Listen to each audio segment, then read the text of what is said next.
ఎక్కడికక్కడ tap water లభిస్తున్నా అది మంచినీరైనా water bottle కొంటాం. అదైతేనే సేఫ్ అనే ఓ నమ్మకం. ఆ నమ్మకాన్ని క్రియేట్ చేసింది బిస్లరీ. 4 లక్షల నుంచి 7,000 కోట్ల వ్యాపార సామ్రాజ్యంగా బిస్లరీ అవతరించడానికి ఇదో మెయిన్ రీజన్.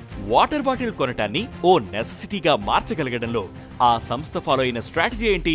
బిస్లరీ లెగసీని చూసి మనం ఏం నేర్చుకోవచ్చు? ఈ రోజు బీస్కూల్లో తెలుసుకుందాం.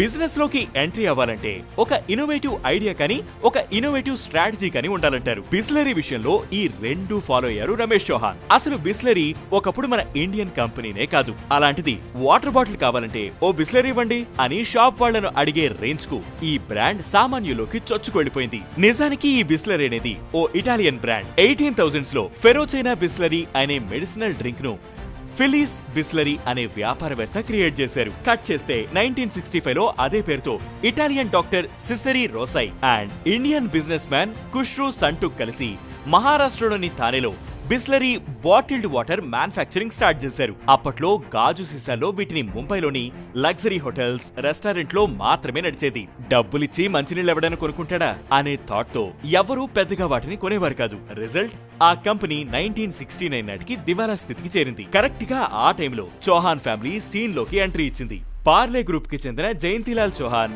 4 లక్షలిచ్చి ఆ కంపెనీని కొన్నారు. ఈ ప్రాసెస్ లో ఆయన కుమారుడు రమేష్ చౌహాన్ ఎంట్రీ ఇచ్చారు. ఇప్పుడు రమేష్ చౌహాన్ ముందున్న మెయిన్ ఛాలెంజ్ ఆ వాటర్ బాటిల్ ను ఎలా అమ్మడం. ఫ్యామిలీస్ తమ వెంట ఎక్కడికి వెళ్లినా పెద్ద వాటర్ జగ్స్ లో నీళ్లు క్యారీ చేసేవారు. రైల్వే స్టేషన్ లో ట్యాప్స్ ఉంటాయి. టీ స్టాల్స్ లోనూ వాటర్ ఫ్రీగానే ఇస్తారు. మరి నీళ్లు ఎవరు కొంటారు? అప్పటి వరకు వాటర్ బాటిల్ అంటే ఓ ఫ్యాన్సీ స్టేటస్ ఐటెం లా ఉండేది. మరి సామాన్యుడు కొనాలంటే ఏం చేయాలి? రమేష్ మనసులో ఇదే ప్రశ్న. సరిగ్గా అదే టైంలో సమ్మర్ ఎఫెక్ట్ ఆయనకు క్లారిటీ తెచ్చింది. కిక్కిరిసిన రైళ్లు, తాగునీటి కొరత, వేసవి తాపం ఇవన్నీ చూసిన చౌహాన్ కు మార్కెట్ ఉందనే విషయం స్పష్టమైంది. వాటర్ బాటిల్స్ ఓన్లీ లగ్జరీ హోటల్కే పరిమితమనే సాంప్రదాయానికి చెక్ పెట్టి రూరల్ ఏరియాలకు సైతం వాటర్ బాటిల్స్ అందేలా డిస్ట్రిబ్యూషన్ మొదలుపెట్టారు. గాజు ప్లేస్ లో లైట్ వెయిట్ గా ఉంటే ప్లాస్టిక్ బాటిల్స్ లో వాటర్ సేల్స్ మొదలు పెట్టారు. డిస్ట్రిబ్యూషన్ కోసం ట్రాన్స్పోర్టర్లు ముందుకు రావడంతో సొంతంగానే ఓ ట్రక్ ఫ్లీట్ ఏర్పాటు చేసుకున్నారు. ప్రస్తుతం బిస్లరీ వద్ద 2,000కు పైగా ట్రక్స్ ఉన్నాయి. వారసత్వంగా వస్తున్న పార్లే బ్రాండ్ కు ధీటుగా బిస్లరీ బ్రాండ్ ను క్రియేట్ చేశారు రమేష్. ఇక ఈ బిస్లరీ బ్రాండ్ క్రియేషన్ లో మార్కెటింగ్ చాలా స్పెషల్ రోల్ ప్లే చేసింది.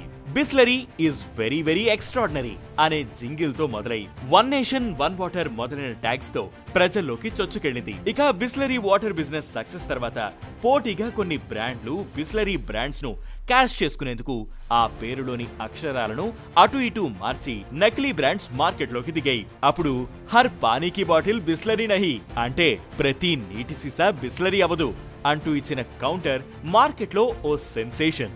ఒంటెలకు సైతం బిస్లరీ టేస్ట్ తెలుసని స్వీట్ కౌంటర్ ఇచ్చింది బిస్లరీ. ఇక వీటితో పాటు సస్టైనబిలిటీలోనూ బిస్లరీ ముందుంది. 1995 లో రమేష్ చౌహాన్ భారతదేశంలో PET రీసైక్లింగ్ ను ప్రారంభించారు. బిస్లరీ సంవత్సరానికి సుమారు 600 టన్నుల PETని సేకరిస్తుంది. ఇది పర్యావరణ శుద్ధి మరియు ర్యాక్ పిక్లర్లకు ఆదాయాన్ని అందిస్తుంది. 2015లో బిస్లరీ 8 గంటల్లో 11 లక్షల ప్లాస్టిక్ బాటిళ్లను సేకరించి గిన్నీస్ వరల్డ్ రికార్డ్ సాధించింది. RO ప్లాంట్స్, వాటర్ ప్యూరిఫైర్స్ వంటి ఛాలెంజెస్ వస్తున్నా ఎప్పటికప్పుడు మార్కెటింగ్ అండ్ ప్రీమియం వాటర్ వంటి వైవిధ్యాలతో బిస్లరీ అప్డేట్ అవుతున్న విధానం ఎందరో ఎంటర్‌ప్రెన్యూర్స్ కు స్ఫూర్తి.